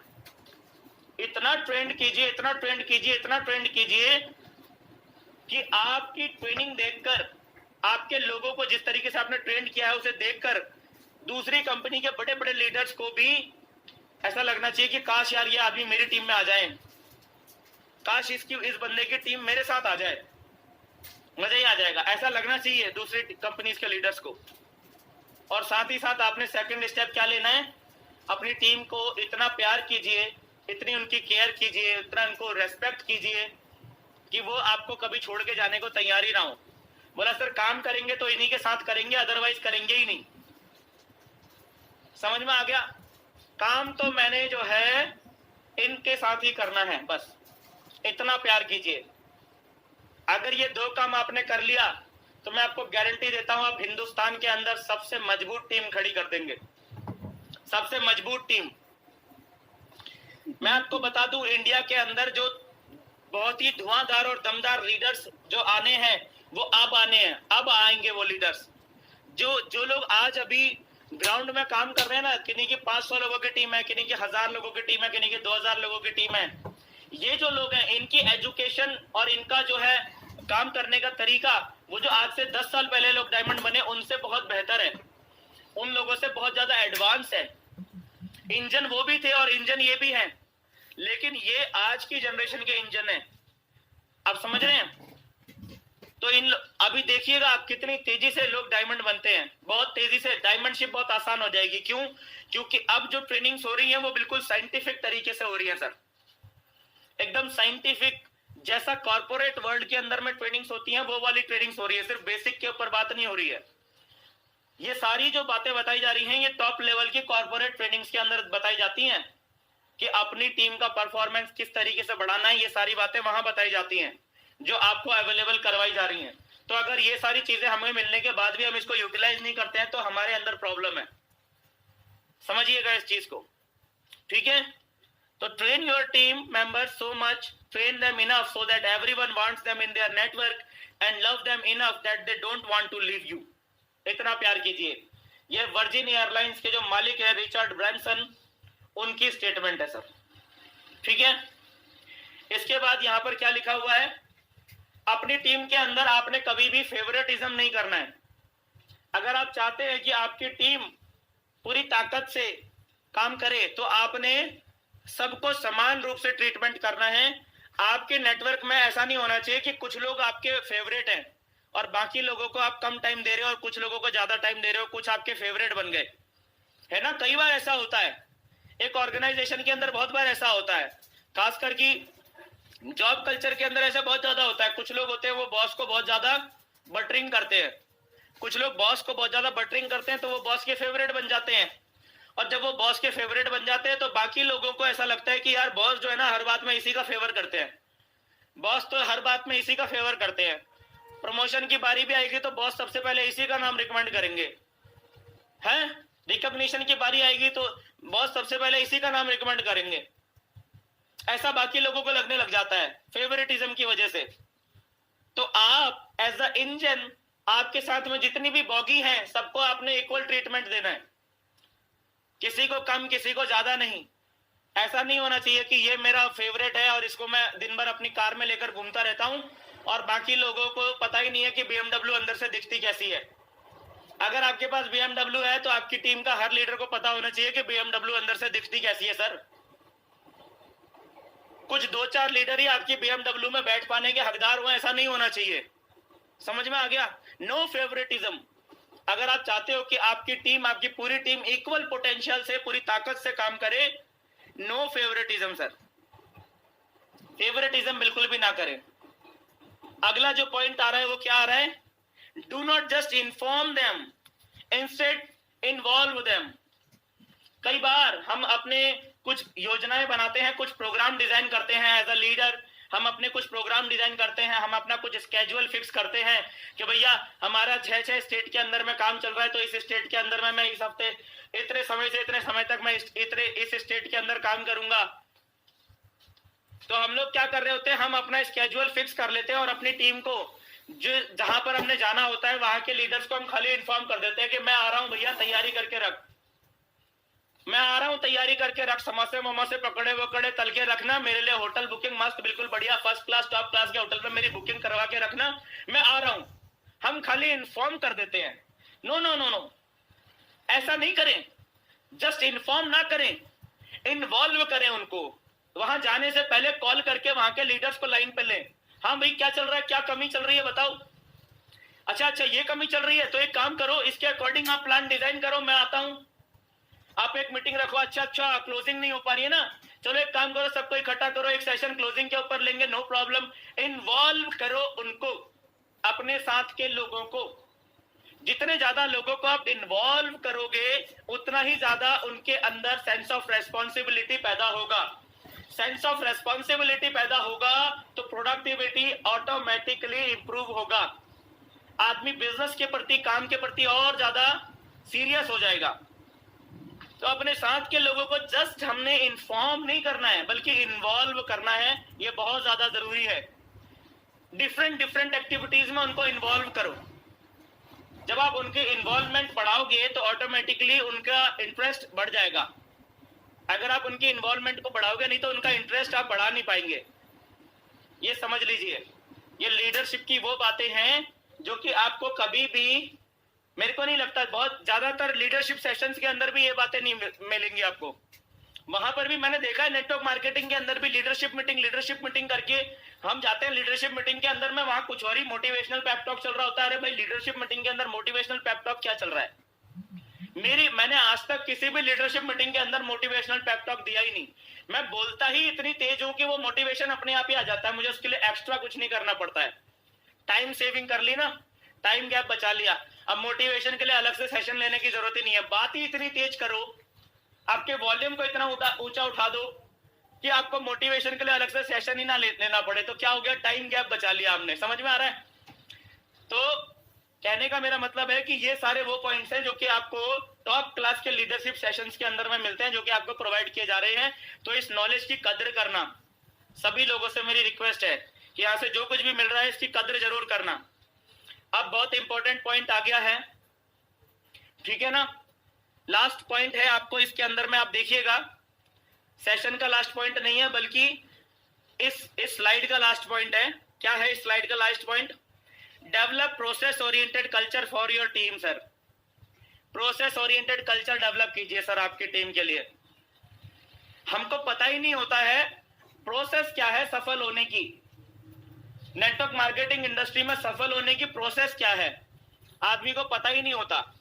आज सुबह भी हमने, जब मैं ये स्लाइड बना रहा था, उस स्लाइड को बनाने के बाद में ये सारी चीजें मेरे दिमाग में चल रही थी, तो आज सुबह एमएलएम का सत्संग में भी आ गया ये टॉपिक। हालांकि ये टॉपिक एमएलएम का सत्संग में नहीं आना था, ये आज के सेशन में आना था ये टॉपिक, लेकिन वो एमएलएम का सत्संग में आ गया क्योंकि वो चीजें दिमाग में चल रही थी उस समय मेरे। तो ये जो टॉपिक है, develop process oriented culture for your team, आपकी टीम के लोगों को पता होना चाहिए प्रोसेस क्या है। प्रोसेस डायमंडशिप की, डायमंडशिप, हम ऐसा नहीं है कि एक दिन हम रात को सोए और सुबह उठे तो अचानक से हमें पता चला कि आज हम डायमंड हो चुके हैं।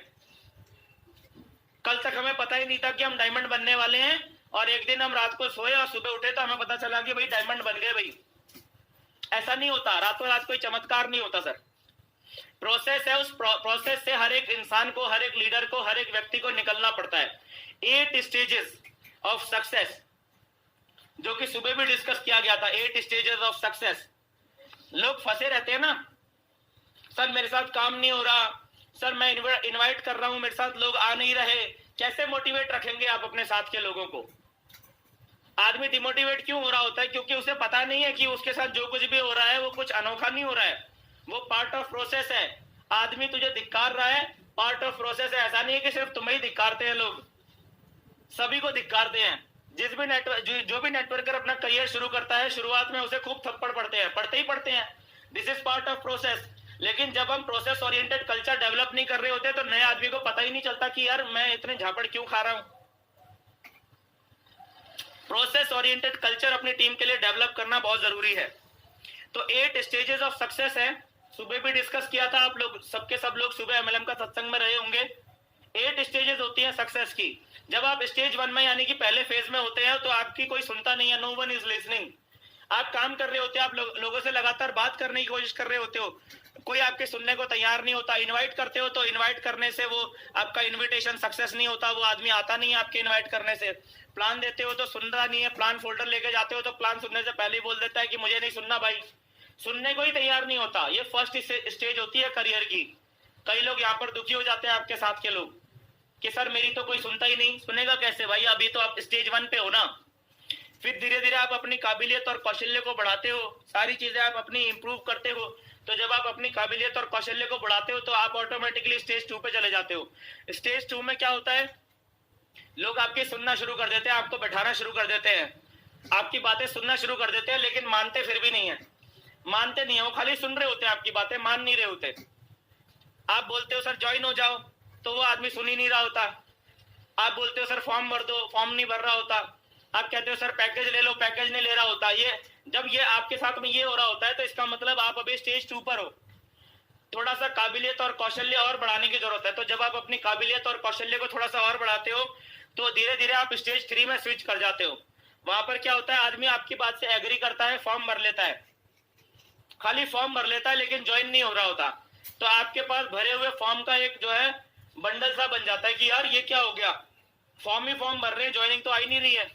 आपके पास भरे हुए फॉर्म्स का एक बंडल बन जाता है, एक पूरी फाइल तैयार हो जाती है, उसमें 20-25 भरे हुए फॉर्म आपको दिखाई देते हैं। बोलते हैं यार बताओ यार, हद हो गई, इतने सारे फॉर्म भर रहे हैं, एक भी ज्वाइन नहीं हो रहा है। आदमी वहां पर डिमोरलाइज होने लग जाता है, लेकिन उसे पता नहीं है कि this is part of process, this is part of process sir. थोड़ा सा काबिलियत और कौशल्य को फिर वो अपना आगे बढ़ाता है और ट्रेनिंग लेता है, और आप उसे सिखाते हैं और ट्रेनिंग लेता है, और ज्यादा वो फील्ड के अंदर और ज्यादा नॉलेज हासिल करता है। तो धीरे धीरे वो जो है स्टेज 4 पे आ जाता है। अब लोग ज्वाइन होना शुरू हो जाते हैं, अब लोग जो है ज्वाइन होना शुरू हो जाते हैं, धीरे धीरे उसके साथ ज्वाइनिंग आना शुरू हो जाती है। मुझे स्टेज 4 पे आने में 6 महीना लगा था। सभी लोगों को बता देता हूँ, बार बार बताता हूँ कि मुझे स्टेज 4 में आने में 6 महीना लगा था। मेरे साथ मुझे पहली ज्वाइनिंग निकालने में 6 महीना लग गया था। पहला चेक मेरा 6 महीने के बाद बना था सर। ठीक है, तो स्टेज 4 भी आती है जब आपके साथ लोग ज्वाइन होना शुरू हो जाते हैं। लेकिन यहाँ पर ऐसा नहीं है कि आपका स्ट्रगल खत्म हो गया। ज्वाइन तो हो जाता है आदमी, लेकिन ट्रेनिंग करने के लिए तैयार नहीं होता। फिर वो आपको बोलता है कि यार एक तो मैं ज्वाइन हो गया अभी अभी, अब तो कह रहा है ट्रेनिंग भी ले। एक तो मैंने ज्वाइन होके एक तो तेरे पे एहसान कर दिया, ऊपर से तू फिर मुझे कह रहा है कि ट्रेनिंग ले। मैं नहीं ले रहा ट्रेनिंग। तो वो ट्रेनिंग के लिए इनकार करता है। ट्रेनिंग में आने से वो बहाने बनाते हैं, ट्रेनिंग में नहीं आ रहे होते, हम बुला रहे होते, वो आ नहीं रहे होते। ठीक है, क्योंकि उन्होंने वो गाना सुन लिया होता है ना, बुलाता है पर जाने का नहीं। राहत इंदौरी जी की कविता है ना, बुलाते ही है पर जाने का नहीं। तो उनके साथ भी ऐसे हो रहा होता है, बुलाता है पर जाने का नहीं। तो वो आप समझ लीजिए कि ये ज्वाइन हो गया, ट्रेनिंग नहीं ले रहा। आपको समझ में आना चाहिए ये मैं अभी स्टेज 4 पर हूँ सर। फिर धीरे से और अपनी काबिलियत को बढ़ाते हैं और अपनी स्किल्स को इंप्रूव करते हैं, अपनी कम्युनिकेशन में और ज्यादा धार लाते हैं। तो धीरे धीरे हम क्या होता है स्टेज 5 पर आ जाते हैं। स्ट्रगल जारी रहता है, स्ट्रगल जारी है। आदमी ट्रेनिंग लेना तो शुरू कर देता है, आदमी धीरे धीरे क्या होता है ट्रेनिंग में आने शुरू कर देते हैं आपके साथ के लोग। लेकिन ट्रेनिंग में आने के बाद ट्रेनिंग में जो कुछ भी बताया जा रहा होता है उसको फॉलो नहीं करते। वो ट्रेनिंग में बैठ जाते हैं, क्या चलो ठीक है यार उसने बोला बैठ जा ट्रेनिंग में तो बैठ जाता हूँ, 2 घंटा मुझे क्या करना है, पंखे के नीचे बैठना ही तो है। आराम से पैर फैला के आराम से मस्त पंखे के नीचे बैठ जाता है। वो सामने से ट्रेनिंग देने वाला ट्रेनिंग देता रहता है, उसको कोई फर्क नहीं पड़ता। कई लोग तो ट्रेनिंग के दौरान सोते हुए मिलते हैं, उन्हें ट्रेनिंग में बैठे बैठे, ट्रेनिंग हॉल में बैठे बैठे नींद आ जाती है। कौन सी स्टेज चल रही है सर? स्टेज 5 चल रही है। ट्रेनिंग ले रहा है लेकिन बात मानेगा नहीं। ठीक है, आपको समझ जाना है कि अभी आप स्टेज 5 पर हैं सर। आपको पता होना चाहिए, आपकी टीम के आदमी को पता होना चाहिए मेरी अभी कौन सी स्टेज चल रही है। तो वो डिमोटिवेट नहीं होगा अगर उसको अपनी स्टेज पता चलेगी, तो डिमोटिवेट नहीं होगा। उसको पता है कि मैं और थोड़ा सा अपनी काबिलियत और कौशल्य को बढ़ाऊंगा तो मैं अगले स्टेज पर चला जाऊंगा। वीडियो गेम में भी तो स्टेजेस होती है ना, अलग अलग स्टेजेस होती हैं। तो अलग अलग स्टेजेस पार करते जाते हैं और मजा आता चला जाता है, मजा और बढ़ता चला जाता है। तो ऐसे ही फिर धीरे धीरे और वो अपनी काबिलियत बढ़ाता है, स्टेज 6 पर आ जाता है। अब लोग क्या होता है ट्रेनिंग में जो बातें बताई जा रही होती हैं उसे फॉलो करना शुरू कर देते हैं, ओबे करना शुरू कर देते हैं। लेकिन ओबे करने के बाद जब वो काम करना शुरू करते हैं तो उस काम में उनके कंसिस्टेंसी नहीं होती, काम में कंसिस्टेंसी नहीं होती आपके साथ के लोगों के। कभी काम करते हैं कभी नहीं करते, कभी फील्ड पर निकल गए कभी नहीं निकले। तो उनके साथ में अपेक्षाकृत रिजल्ट नहीं आ रहे होते। मतलब आप भी स्ट्रगल कर रहे हैं, आप अभी थोड़ा सा आगे के लेवल पर आ गए हैं, वो लोग स्टेज 1 पर आ गए, वो सबके सब लोग स्टेज 1 पे पहुंच गए। इसका मतलब तो वो लोग स्टेज 1 पे पहुंच गए तो उनके साथ भी वही हो रहा होता है जो आपके साथ हुआ था। एक तो वो आधे अधूरे मन से काम कर रहे होते हैं, ऊपर से जिससे भी बात कर रहे होते हैं सब उनको दुत्कार रहे होते हैं। ये आ जाती है स्टेज। कौन सी स्टेज है? स्टेज नंबर 6, कि वो आपकी बातें मान के काम करने के लिए फील्ड में निकलते तो हैं लेकिन कुछ हो नहीं रहा। क्यों नहीं हो रहा? क्योंकि आपको पता है कि सामने वाला अभी स्टेज 1 पर है, इसलिए उसके साथ काम नहीं हो रहा। अब हमने अगर उसको बताया नहीं कि भाई साहब आपकी स्टेज 1 चल रही है तो वो डिमोटिवेट हो जाएगा, उसको पता ही नहीं चलेगा मेरे साथ क्या हो रहा है। लेकिन धीरे धीरे आप अपनी काबिलियत और कौशल्य को बढ़ाते हैं, अपनी काबिलियत और कौशल्य को और बढ़ाते हैं, अपनी टीम के लोगों को और ट्रेन करते हैं, खुद को भी ट्रेन करते हैं, तो स्टेज 7 आ जाती है कि कंसिस्टेंटली काम करना शुरू कर देते हैं, लेकिन सक्सेस नहीं मिल रही होती। कभी कोई टीम छोड़ के भाग जाता है, कभी कोई 15 दिन काम करके छोड़ के चला जाता है, कोई आदमी ज्वाइन होगा आपके साथ में, वो 2 4 5 8 10 लोगों को ज्वाइन करके गायब हो जाएगा, कोई लोग 15 20 लोगों की टीम लेकर गायब हो जाएगा। आपकी टीम के लोगों में सक्सेस नहीं आ रही होती, आपकी टीम के लोग काम कर रहे होते हैं, आपकी टीम में ऐसे लोग भी ज्वाइन हो जाते हैं जो कुछ लोगों को आगे फर्दर ज्वाइन करवा पाने में सक्षम होते हैं और करवा भी लेते हैं, लेकिन बड़ी सक्सेस तक कोई नहीं पहुंच रहा होता है। थोड़ा थोड़ा बीज पनपते हैं, लेकिन पनपने के बाद फिर उनको कुछ ना कुछ हो जाता है और फिर वो खत्म हो जाते हैं, मर जाते हैं। स्टेज 7 चल रही है सर, बस सफलता अब ज्यादा दूर नहीं है, बहुत नजदीक आ गई है। थोड़ा सा अपनी काबिलियत और कौशल्य को और पेशेंस रखना है, थोड़ी और मेहनत करनी है, थोड़ी और हार्डवर्क करना है, आप पहुंच जाते हैं स्टेज 8 पर। और जैसे ही आप स्टेज 8 पर पहुंचते हैं, आपकी टीम के लोगों के रैंक क्वालिफाई होने शुरू हो जाते हैं, आपकी टीम में सिल्वर बनने शुरू हो जाते हैं, आपकी टीम में गोल्ड बनने शुरू हो जाते हैं, और जैसे जैसे आपकी टीम के अंदर लोगों के रैंक क्वालिफाई होने शुरू हो जाते हैं, आपका रैंक ऑटोमेटिकली बढ़ना शुरू हो जाता है। This is stage 8। अब ये जो आदमी स्टेज 8 में आपके साथ में है, अब ध्यान देना मैं क्या बोल रहा हूँ, गोल्डन स्टेटमेंट आज के सेशन का। ये जो स्टेज 8 में आपके साथ आपके टीम मेंबर्स हैं, ये ऐसा नहीं है कि इस दुनिया में पहले नहीं थे, ये पहले से थे इस दुनिया में। ऐसा नहीं हुआ कि ये रातों रात पैदा हो गए और आपके स्टेज 4 में आपके साथ ज्वाइन हो गए, ऐसा नहीं हुआ।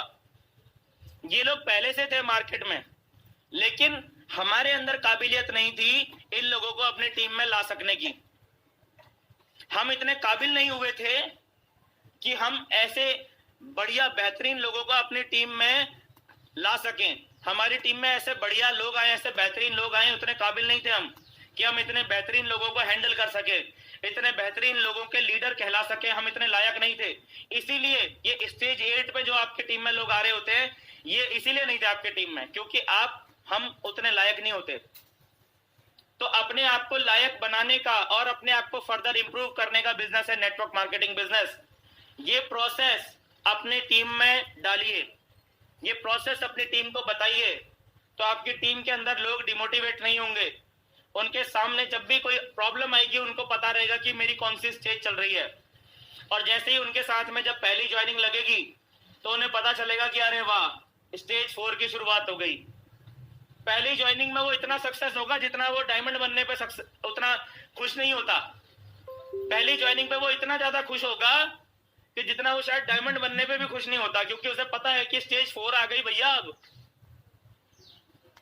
वो बिगिनर नहीं रहा, उसको समझ में आ जाता है कि अब मैं बिगिनर नहीं रहा, अब मैं स्टेज 4 पे चल रहा हूं। ये चीज इंसान को आगे लेकर जाती है, ये चीज इंसान को उसकी लिमिट स्ट्रेच करने के लिए मजबूर करती है। ये चीज इंसान के अंदर वो पागलपन, वो जुनून, वो जोश लेकर आती है कि जिससे कि वो अपनी लिमिट के भी बियॉन्ड काम करने के लिए प्रेरित होता है।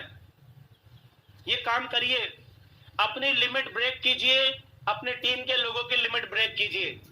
इंसानी क्षमताओं की कोई लिमिट नहीं है, इंसान की क्षमताएं असीमित हैं, बशर्ते आप अपने ऊपर भरोसा करें, आप सिस्टम को फॉलो करें, आप एक जो बेहतरीन वर्किंग पैटर्न है उसको डुप्लीकेट करें, अपनी टीम में वही बेहतरीन वर्किंग पैटर्न डुप्लीकेट करवाएं। आप स्ट्रेटजीज पे काम कीजिए, आप फॉर्मूलाज पे काम कीजिए, आप जो सफलता के सिद्धांत हैं उन पे काम कीजिए। ऐसा कोई कारण नहीं है कि आप इस बिजनेस के अंदर तेजी से सक्सेस ना हो, ऐसा कोई रीजन नहीं है। हर इंसान जो स्ट्रेटजीज पे काम करता है, फॉर्मूलाज पे काम करता है, और हर वो इंसान जो कि सिस्टम को फॉलो करता है और जो चीजें बताई जा रही होती है उनको एज इट इज फॉलो करता है, ऐसा एक भी इंसान नहीं है जो सक्सेस ना हुआ हो और तेजी से सक्सेस ना हुआ हो। तो ये है दोस्तों आज का लिमिट ब्रेकर का सेशन कि लिमिट कैसे ब्रेक करनी है, अपने आप को कैसे टाइम बाउंड करना है, बहुत जरूरी है।